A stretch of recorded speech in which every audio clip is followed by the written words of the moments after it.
Here's a problem you could end up with if you put a fountain too close to a building or a wall. And I've seen this numerous times. Again, a lot of the problems I see are simply from my observations walking around, town, going to different places, stuff like that. And I suggest that you do the same.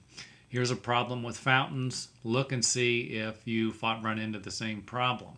Now, the arrow here is pointing to the little hole. I just wanted to show you where the water came out since I don't have an active picture of the fountain, nor do I know how long when the last time it ran. But I just wanted to show you it's coming through a little hole. This isn't something that's, putting out 150,000 gallons an hour. It's a small little hole and it's doing this much damage. Looks like we're looking at a concrete block wall, large blocks, probably in Europe somewhere.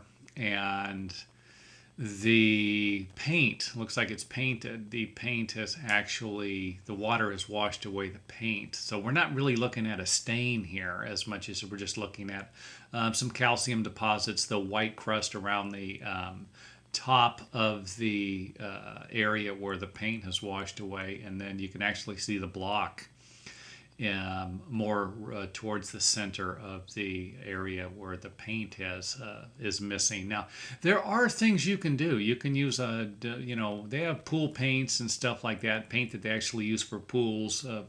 You'd want to talk to somebody, get a little more information about that. But that's not about to suggest you're not going to have problems in other areas if you do use a paint like that. So main reason why I'm making the video is just to point out that the location of a fountain is critical.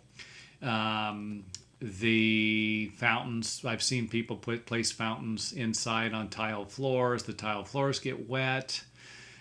They're slippery. I've seen them do it. The same thing on the outside. They put them around plants, and then pretty soon the soil around the plants, around the fountain and the plants, it's always wet. So pretty soon you got a moss growing. You could come up, all sorts of things. Again, just look at Mother Nature. You're by a waterfall. There's going to be mist, moisture spraying from these fountains and causing certain problems in the right climates. Don't forget that you're going to see a little more problems in areas that are in the shade than you are in the direct sunlight as far as moss or even an overabundance of weeds in some cases or plant growth. So anyway, there you have it. It is off to the next video.